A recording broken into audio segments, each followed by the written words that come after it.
Hello students. आज मन कर गया क्लास 6 का भी कुछ साइंस बिल्कुल पढ़ाने का मौका नहीं मिल पा रहा था, तो ऑब्जेक्टिव क्वेश्चन कुछ कराने का मन है क्लास 6 के लिए साइंस से। तो हमारा साइंस का चैप्टर कवर करते हैं।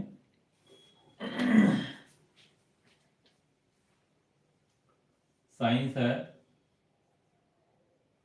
क्लास 6 का। ज़्यादा डिटेल में हम नहीं जाएंगे, कुछ ऑब्जेक्टिव टाइप के क्वेश्चंस को हम सोच रहे हैं एफएक्यू के फॉर्म में कुछ बता दें, शायद कुछ हेल्प मिल जाए आप लोगों को। तो पहले हम लेते हैं एक चैप्टर इलेक्ट्रिसिटी एंड सर्किट।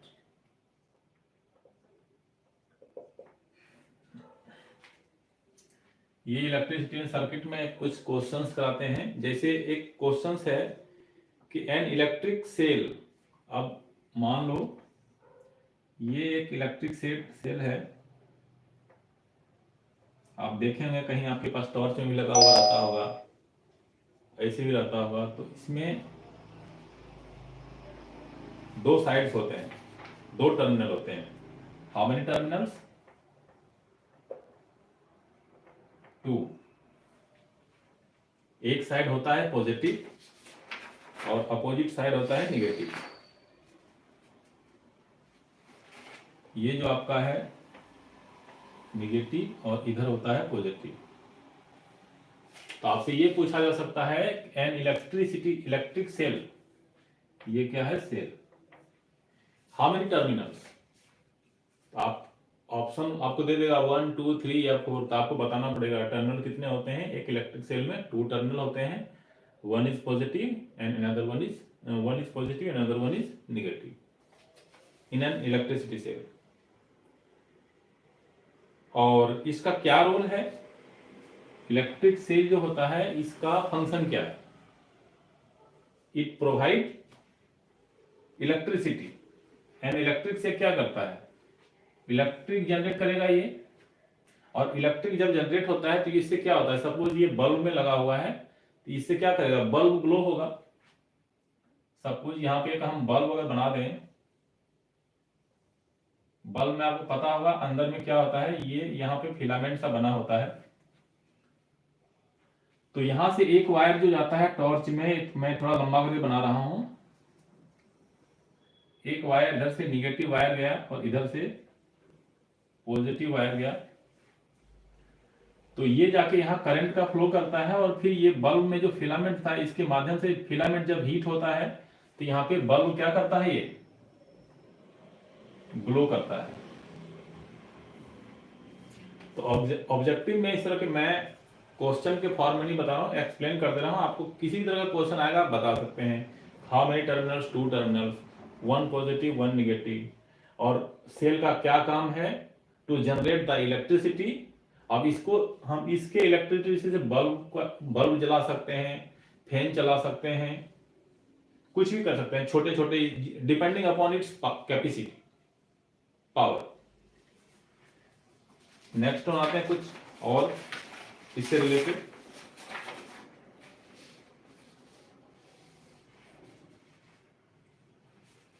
अब एक क्वेश्चन सपोज आपको दे दे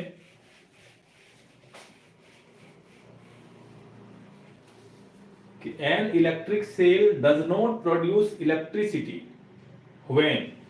क्वेश्चन कह दे कि इलेक्ट्रिक सेल कब जो है इलेक्ट्रिसिटी प्रोड्यूस नहीं कर पाएगा। ऑप्शन आपके पास दे दे, chemical inside get completely used up, ये आपका सेल है,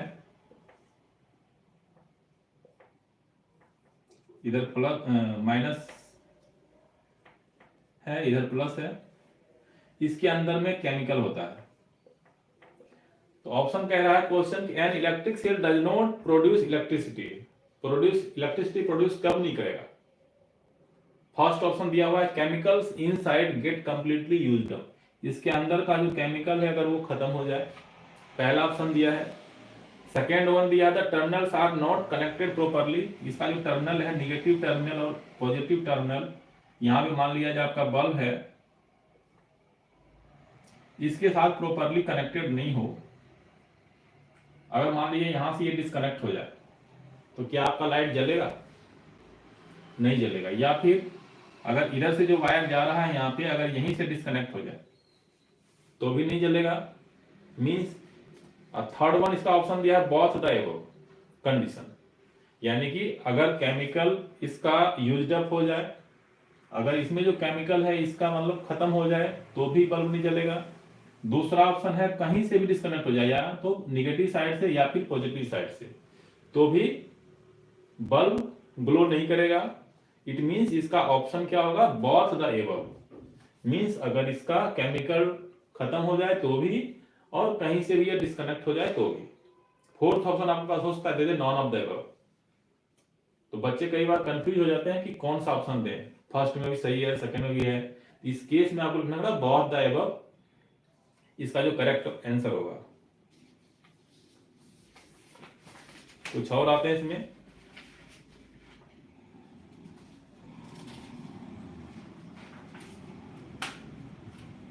अब इसमें एक इंपॉर्टेंट क्वेश्चन आता है, अब वो ऑब्जेक्टिव में भी आ सकता है आपके साथ और सब्जेक्टिव में भी आ सकता है।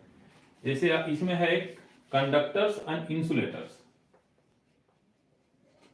Conductors and insulator.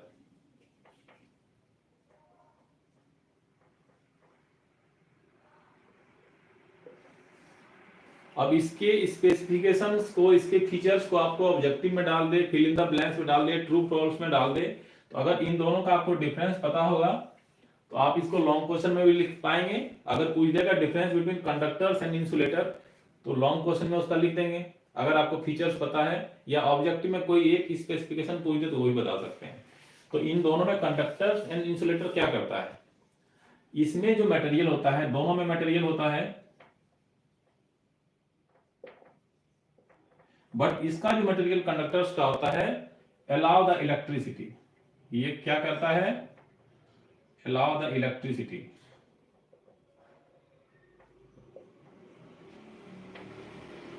But insulator में क्या करता है? Does not allow the flow of electricity. इसका जो मटेरियल होगा, ऐसा मटेरियल जो इलेक्ट्रिसिटी के फ्लो को अलाउ करे वो कंडक्टर कहलाएगा, और जो इलेक्ट्रिसिटी के फ्लो को अलाउ नहीं करे वो इंसुलेटर कहलाएगा। फर्स्ट डिफरेंस हो गया। अब इसका एग्जांपल्स भी आप दे सकते हैं, कॉपर, एल्यूमिनियम, और क्या दे सकते हैं?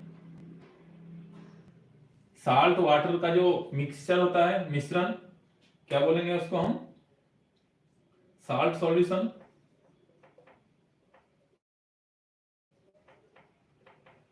कई सारे मेटल्स हैं जिसमें कि फ्लो होता है इलेक्ट्रिसिटी का, ये जो इसका मटेरियल्स होंगे।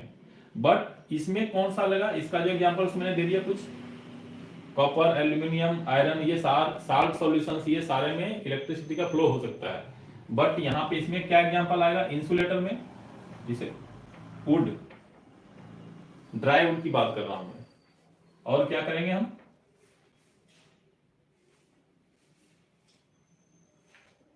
वुड के अलावा और कुछ बताइए।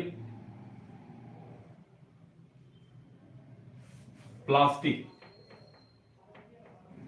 प्लास्टिक हो गया। कई सारी चीजें हैं जिसमें हम उसमें क्या होता है? इलेक्ट्रिसिटी का फ्लो नहीं होगा। एक्सेप्टा कर देता हूं यहां पे हम। और क्या है इसमें? इट इज मटेरियल, इसमें जो कंडक्टर में होता है, it is a type of wire that allow that used in electric wiring. But इसको हम इलेक्ट्रिक वायरिंग में यूज नहीं कर सकते। इलेक्ट्रिक इंसुलेटर का कांट यहां पे क्या कर सकते हैं? Can use in electric wiring. आपके घर में जो वायरिंग वगैरह होती है इसमें हम इस मटेरियल का यूज कर सकते हैं। बट इंसुलेटर का क्या कर सकते हैं हम? Can't use. Can't use in wiring, क्योंकि इसमें इलेक्ट्रिक का फ्लो नहीं हो पाएगा। इंसुलेटर जितना भी होता है उसमें इलेक्ट्रिक का फ्लो नहीं हो पाएगा। तो ये डिफरेंसेज हैं, few differences in conductors and insulators. तो इसमें हो सकता है कोई एक स्पेसिफिकेशन ऑब्जेक्टिव में पूछ दे या डिफरेंसेज पूछ दे, तो इसको आपको सेंटेंस में पिरो के आपको लिख देना है। ये इस चैप्टर में से 4-5 क्वेश्चंस मैंने ऑब्जेक्टिव के फॉर्म में बता दिए। अब स्विच के बारे में पूछ सकता है, इसी चैप्टर में स्विच के बारे में पूछ सकता है आपसे। तो स्विच का क्या फंक्शन होता है?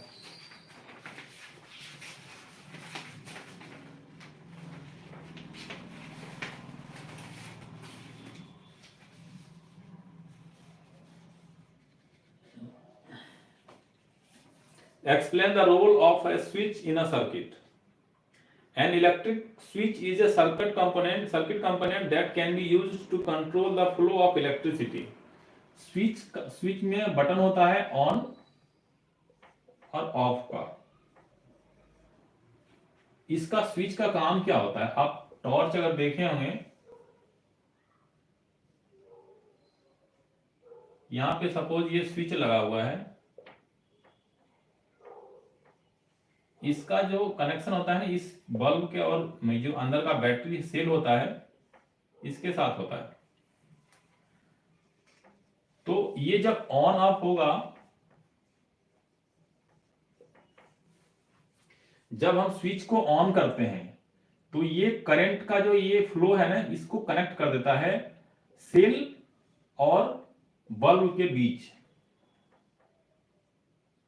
With positive and negative sign के साथ। इसके साथ जो इसमें होता है टर्मिनल जो होता है पॉजिटिव एंड निगेटिव टर्मिनल के साथ प्रॉपर वे में कनेक्टिविटी इसको कर देता है। कब? जब स्विच ऑन होता है।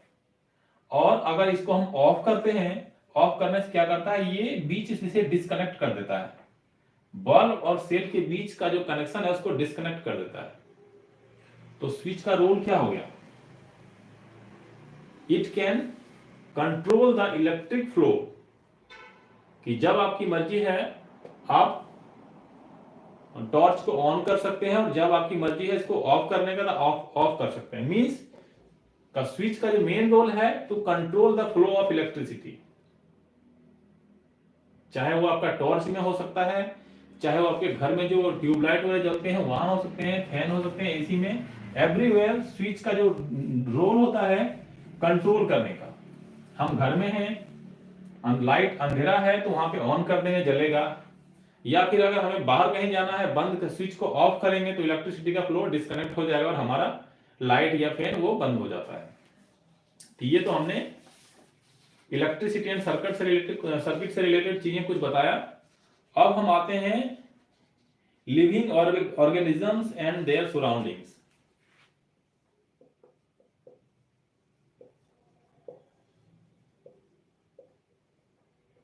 एंड देयर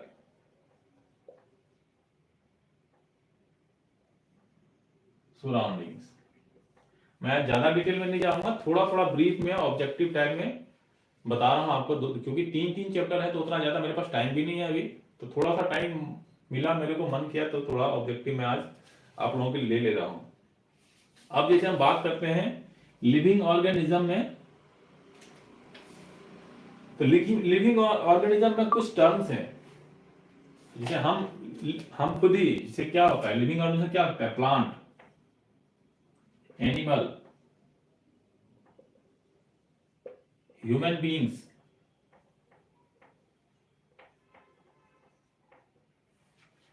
इंसेक्ट्स, ये सब क्या होते हैं? लिविंग ऑर्गेनिज्म होते हैं। अब इसमें अगर हम एक टर्म आता है हैबिटेट। हैबिटेट ये क्या करता है? ये जो हमारा प्लांट है, एनिमल है, ह्यूमन बीइंग्स है, इंसेक्ट्स है, बर्ड्स हैं, जो भी चीजें हैं, एक्सट्रैक्ट कर देता हूं यहां पे। इसके लिए क्या करता है वो प्लेस ऑफ रेसिडेंस। हैबिटेट का मतलब हुआ place of residents. Place of residence. अब किसी भी चीज को रहने के लिए, जो लिविंग ऑर्गेनिज्म है, किसी को रहने के लिए उसको जो रिक्वायरमेंट है वो चीज चाहिए, और जहां पे वो चीज अवेलेबल होगा that is called habitat for that particular person और एनिमल्स और बर्ड्स और इंसेक्ट्स। जैसे हमें रहने के लिए अर्थ चाहिए, वहां पे क्या क्या चाहिए हमको? एक ह्यूमन बींग्स को रहने के लिए वाटर चाहिए, एयर चाहिए, फूड चाहिए, such types of things required to live. तो इन दैट सिनेरियो हम क्या कर सकते हैं? हैबिटेट। हैबिटेट को हम एक्सप्लेन कर सकते हैं, an organism habitat is its place of residence. Food, water, shelter, air and other necessities of life are all provided in a habitat. अब जैसे हम फीस की बात करते हैं या ह्यूमन बीइंग की बात करते हैं, दोनों डिफरेंट है। फीस कहां रह सकता है? अब इसको भी अगर हैबिटेट को बांटे हम तो दो पार्ट में बांट सकते हैं। फर्स्ट वन क्या होगा? Terrestrial habitat.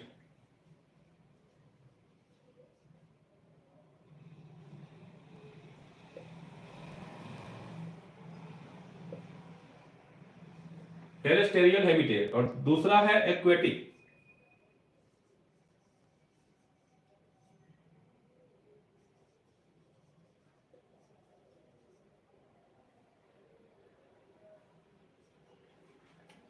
अब हम दो का कंपेयर करके देखते हैं, फिश एंड ह्यूमन बीइंग्स। अब आदमी पानी में नहीं रह सकता और फिश टेरेस्ट्रियल एरिया में नहीं रह सकता, स्थलीय जगह पे नहीं हो रह सकता है। तो इसीलिए कहा जाता है कि हैबिटेट हर किसी के लिए अलग अलग होता है। अब टेरेस्ट्रियल में भी जैसे जो मरुस्थलीय एरिया है, डेजर्ट का एरिया है, वहां पे हर कोई नहीं रह सकता है, या जो स्नो वाला एरिया है वहां पे भी हर कोई नहीं रह सकता है। तो हर किसी के क्रीचर्स के लिए जो है ना अलग अलग टाइप का क्लाइमेट बनाया हुआ, अलग अलग टाइप का फूड होता है, तो उसके अकॉर्डिंग उसको वहां पे एडॉप्ट करता है रहने के लिए। तो अब एक्वेटिक हैबिटेट्स में फिश रह सकता है। यहाँ पे वो कैसे रहता है? अगर हम फिश की बात करें तो फिश को रहने के लिए क्या चाहिए? उसको स्विम कर, वो क्या कर सकता है? उसको पैर नहीं होता है, वो चल नहीं सकता है, तो वो स्विम कर सकता है। उसका जो बॉडी होता है फिश का, अगर हमें इमेज अच्छे से बन नहीं पाएगा,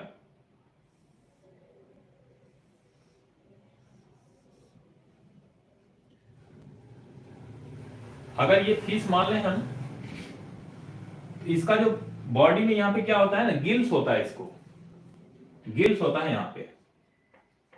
गिल्स क्या करता है? उसको वाटर जो होता है ना, वाटर में हाइड्रोजन और ऑक्सीजन का मिश्रण होता है, तो उसको सांस लेने के लिए ऑक्सीजन चाहिए। तो ये जो गिल्स होता है इसका, इसको नाक नहीं होता है, नोज नहीं होता है, इसको गिल्स होता है। गिल्स से वो वाटर के अंदर जो ऑक्सीजन होता है उससे वो ऑक्सीजन अपने लिए सर्वाइव करने के लिए लेता है। तो इस तरह से ये क्या कर सकता है? एक्वेटिक। इसको जब पूछेगा fish is aquatic fish can live in aquatic habitat और टेरेस्ट्रियल हैबिटेट्स, आपके अगर ऑप्शन दे दिया तो उसमें बताना पड़ेगा कि एक्वेटिक हैबिटेट्स हुआ है, वो भी बताना पड़ेगा आपको। Because they don't have nose, they can't survive on earth. उसका बॉडी का स्ट्रक्चर इस तरह से बनाया हुआ है कि वो अर्थ पे सर्वाइव कर ही नहीं सकता है।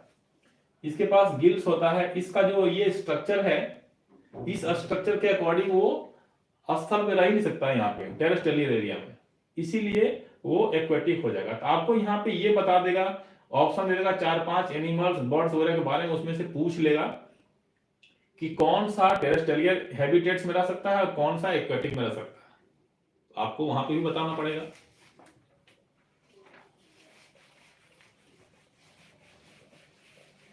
अब फिश में भी जैसे दो फिश ऐसा है, एक व्हेल और एक डॉल्फिन।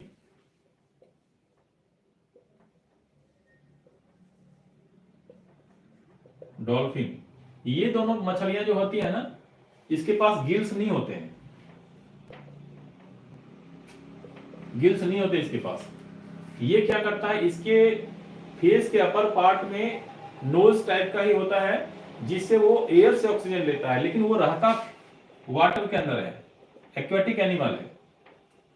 तो वो कैसे रहता है, वो लंबे टाइम तक बाहर, जब वो अंदर एक बार अंदर से बाहर आता है और यहाँ पे उसके फ्रंट पे जो होता है उसको नोज टाइप में से, वहां से ऑक्सीजन वो हवा से लेता है, एयर से, और फिर काफी लंबे टाइम तक वाटर के अंदर वो रह सकता है। तो आपसे ये भी ऑप्शन पूछा सकता है कि which fish doesn't have gills. तो व्हेल एंड डॉल्फिन दो ऐसी मछलियां हैं जिसके पास गिल्स नहीं होता, जो कि वो वाटर के अंदर सांस ले सके। ये दोनों मछलियां जो होती है पानी के अंदर सांस नहीं ले सकती।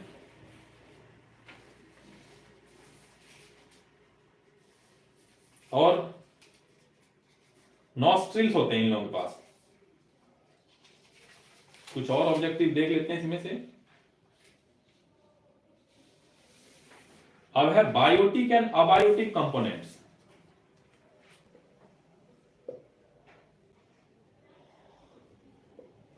बायोटिक एंड अबायोटिक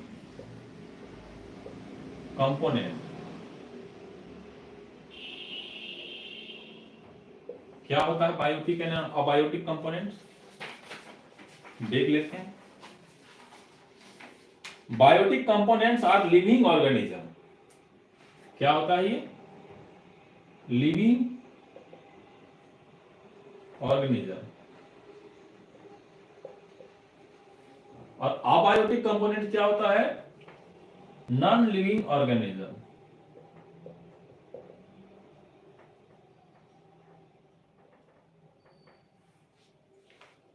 इसके एग्जांपल्स क्या होंगे? प्लांट, एनिमल्स,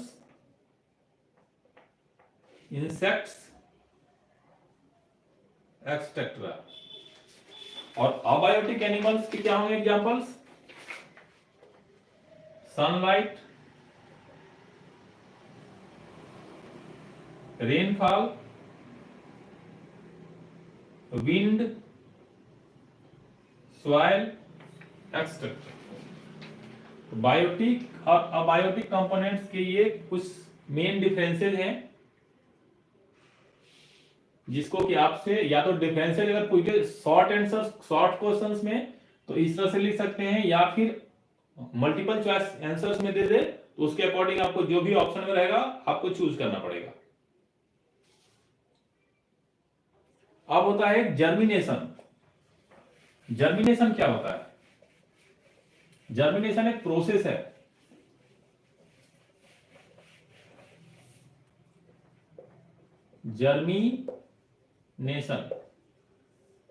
जर्मिनेशन एक प्रोसेस है by which a sapling arise from the seeds under ideal condition.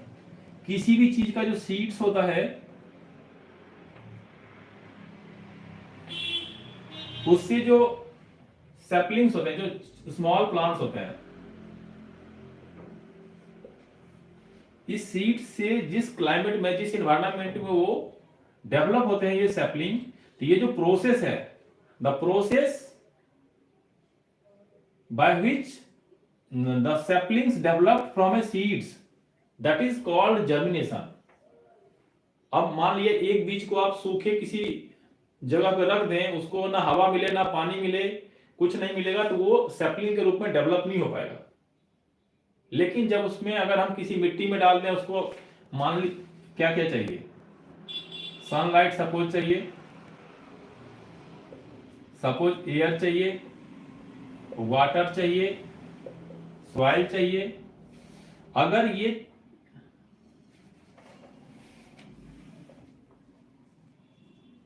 Sunlight, air, soil, water, suppose कोई ऐसा सीड है जिसमें ये चारों चीजें चाहिए, तो अगर ये सब कुछ जहां अवेलेबल होगा वहां पे क्या होगा? सीड्स डेवलप होके सैपलिंग्स में चेंज हो जाएगा। लेकिन अगर ये सब चीजें अवेलेबल नहीं होगा तो ये डेवलप नहीं हो पाएगा। और ये जो प्रोसेस है developing from seeds to saplings, the process of this is called germination. ये चीजें जर्मिनेशन के बारे में भी आपसे पूछ सकता है। और कुछ देखते हैं इसमें है या नहीं है।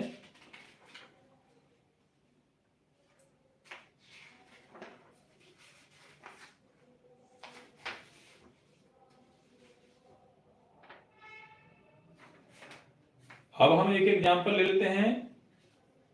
How is a camel adapted to its habitat.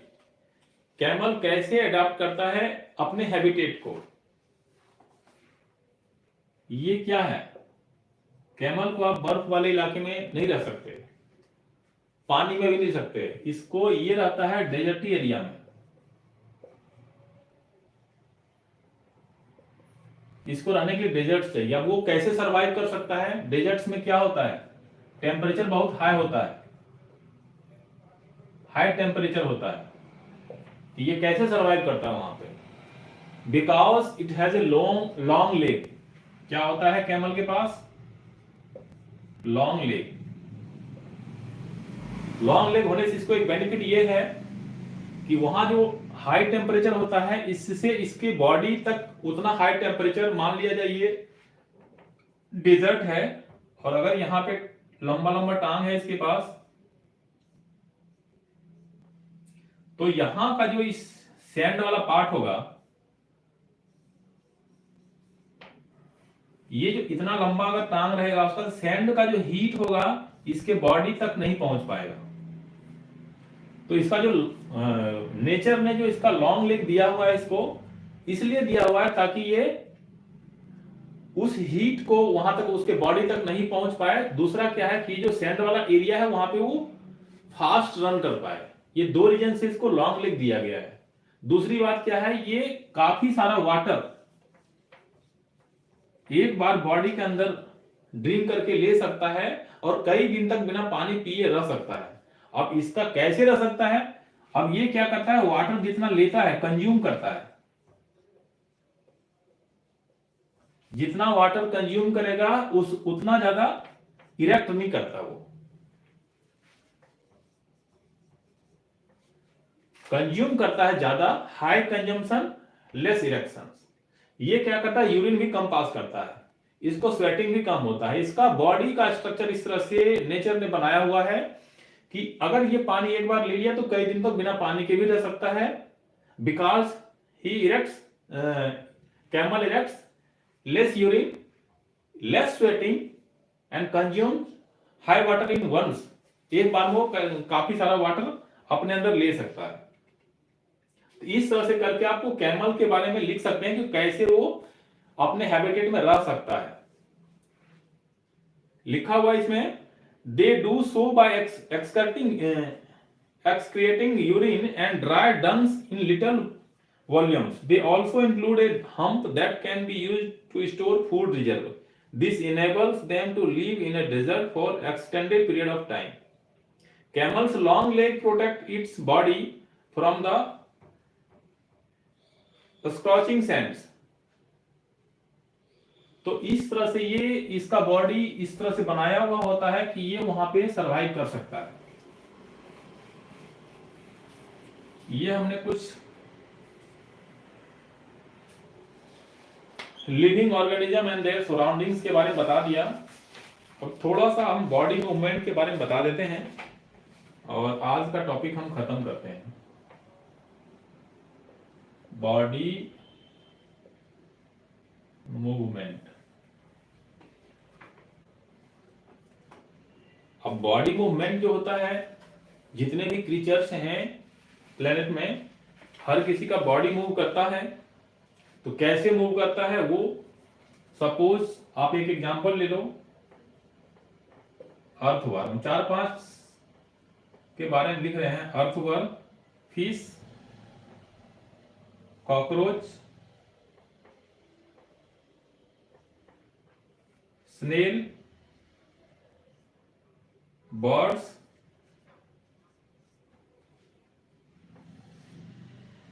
Snake, ये लिख दिया। अब अर्थवर्म्स का मूवमेंट बॉडी कैसे मूव करता है? Because of ring in the body, ring in the body. Earthworm में बोन्स नहीं होता है, इसके बॉडी में सिर्फ और सिर्फ रिंग होता है, यूं बना हुआ होता है। इस रिंग के सहारे वो क्या करता है, अपने बॉडी को मूव करता है। तो आपसे ये भी पूछा सकता है कि in which creatures don't have bones, तो अर्थवर्म के पास बोन नहीं होता है, दे हैव रिंग्स। अब जैसे फिश है, ये कैसे करता है मूव, इसके पास फिन्स होता है,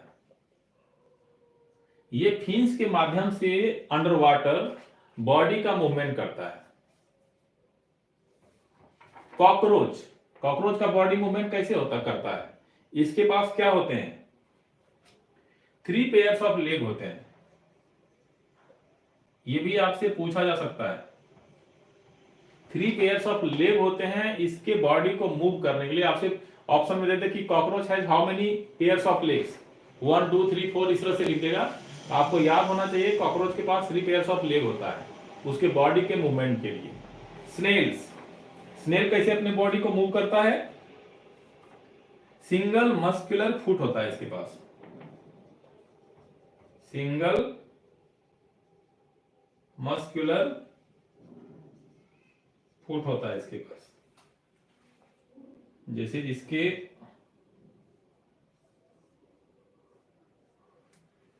ये इस तरह से कुछ होता है, ये जो पूरा अंदर का जो पार्ट होता है ये सिंगल मस्कुलर फुट होता है, इसके माध्यम से अपने बॉडी को ये सरकाता है। अब बर्ड्स, बर्ड्स के पास क्या होता है, wings and feathers, wings and feathers.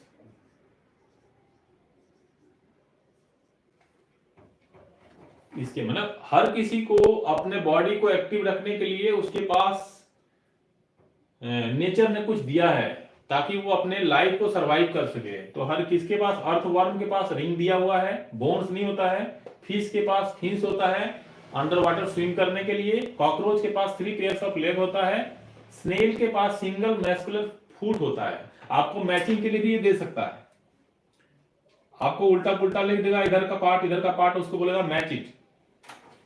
Snail के पास ये हो गया। बर्ड्स के पास विंग्स एंड फीदर्स होता है to fly in the sky. और क्या है, ह्यूमन बॉडी को तो आपको पता ही है, a pair of leg and a pair of hand होता है, जिससे हम क्या कर सकते हैं, अपने डेली लाइफ के वर्क को कर सकते हैं। स्नेक के पास क्या होता है, लूप्स इन द बॉडी होता है, loops, loops in the body. ये अगर स्नेक मान लें, लूप्स सा बना होता है, इससे क्या होता है, इसको अर्थ के सहारे अपने बॉडी को ट्रैक करने में काम आता है। ये इस तरह से लूप बना बना के वो अर्थ का सपोर्ट लेके आगे मूव करता है। तो आपको ये चीज याद करना पड़ेगा, earthworm ring in the body, fish fins, cockroach 3 pairs of leg, snails single muscular foot, birds wings and feathers, snakes loop in the body, and human body को पता ही है 2 legs and 2 hands, 1 pair of leg and 1 pair of hands।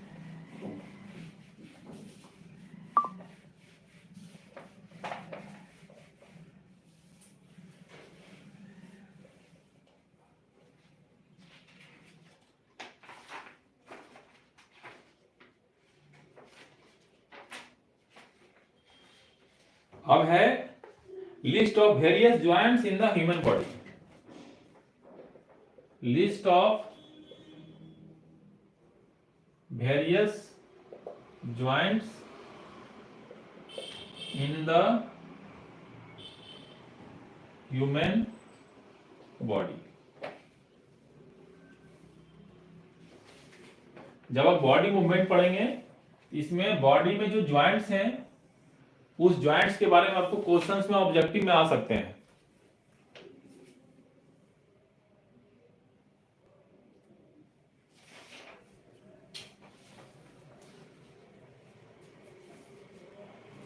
जैसे है ball and socket joint,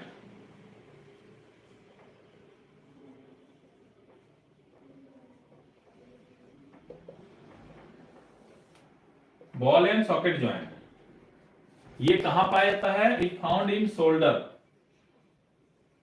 shoulder and hip joint.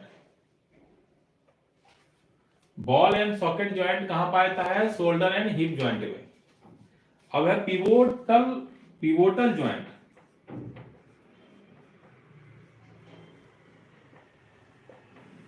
Pivotal joint कहां होता है? Connects to head and shoulder, connects to head and shoulder.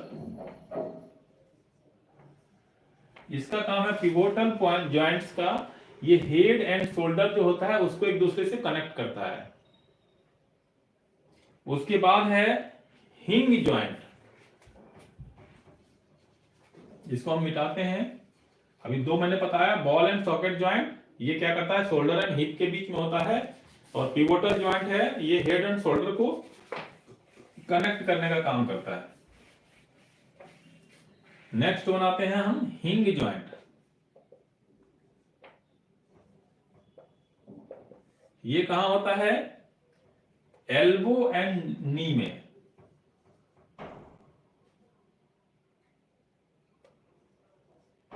Elbow and नी, जहां जहां joint होता है हमारे बॉडी में, बिना ज्वाइंट के हमारा बॉडी में कोई भी पार्ट जो है मूव या बेंड नहीं कर सकता। अब जैसे नी है, यहाँ पे ये जो है एल्बो है, एल्बो को मूव करने के लिए यहाँ पे ज्वाइंट का होना जरूरी है। हम यहाँ इसके बीच से यहाँ से ज्वाइंट नहीं कर सकते। जहां जैसे ये एक सिंगल बोन्स है, ऊपर भी एक सिंगल बोन है, इन दोनों बोन्स को ये जो यहाँ एल्बो है इसमें ज्वाइंट है, जिसको बोलते हैं हम हिंग ज्वाइंट। उसके माध्यम से हम इसको मूव कर सकते हैं, बेंड कर सकते हैं। उसी तरह नी में भी है, ये दोनों जगह पे जो ज्वाइंट है उस ज्वाइंट को हम बोलते हैं हिंग ज्वाइंट। आगे है हमारा फिक्स्ड ज्वाइंट। फिक्स्ड ज्वाइंट ये स्कल में होता है, खोपड़ी में, फिक्स्ड ज्वाइंट। उसके बाद है ग्लाइडिंग ज्वाइंट्स।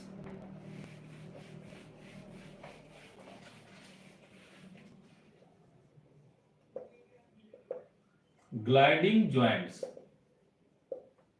ये कहां होता है? रिस्ट में। आपसे पूछ सकता है किस टाइप का, ये जो रिस्ट है इसमें ग्लाइडिंग ज्वाइंट्स होता है। आपका उसका पोजीशन पूछ सकता है, ज्वाइंट्स के नाम दे देगा, उसको आपको मैच करने बोलेगा कि कौन सा कहां होता है। ग्लाइडिंग ज्वाइंट्स रिस्ट में होता है।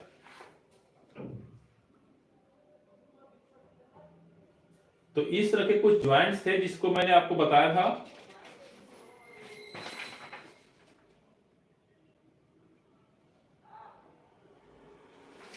अब हम एक आध क्वेश्चन हम एग्जांपल के रूप में आपको बता देते हैं।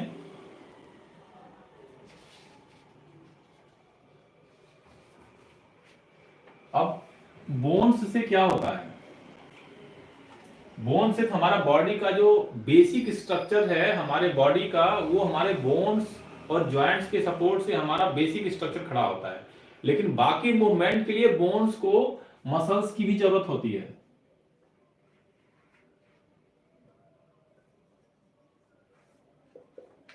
सिर्फ बोन्स और ज्वाइंट रहेगा उसके बेसिस पे हम अपने बॉडी को मूवमेंट नहीं कर सकते। तो वही क्वेश्चन में अगर पूछते how muscles work to cause movement in bones, तो इसका है muscles are soft contractile structure that contract to body to move the body. Muscles shorten and stiffen as they contract. The bone is pulled and moves as a result of this movement. Muscles के flexible होने के कारण से ही ये क्या होता है? Flexible होता है। इसके फ्लेक्सिबिलिटी के कारण ही बॉडी में हम किसी भी पार्ट को मूव करा सकते हैं, बेंड कर सकते हैं। अगर सिर्फ और सिर्फ बोन्स और ज्वाइंट रहेगा तो हमारा बोन्स फ्रैक्चर हो सकता है, कुछ भी हो सकता है, इसलिए बॉडी में बोन्स के साथ साथ मसल्स का होना बहुत जरूरी है। The bone is pulled in one direction by the contracted muscles. अब जैसे हम यहाँ पे इसको, यहां से ये जो हमारा दो बोन्स है, एक इधर का बोन है अपर पार्ट में, एक लोअर पार्ट है, इसको जब हम बोन्स को मूव करते हैं, बेंड करते हैं ऊपर साइड में, तो यहाँ का जो मसल्स है ये हमारा फ्लेक्सिबल होता है। इसके फ्लेक्सिबिलिटी के कारण ही हम बोन्स को बेंड कर पा रहे हैं।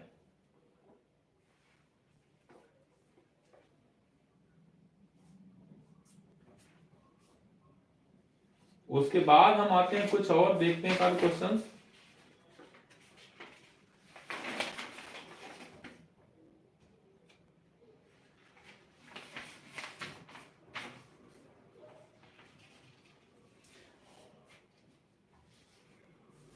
Explain how a fish body is designed to swim in water.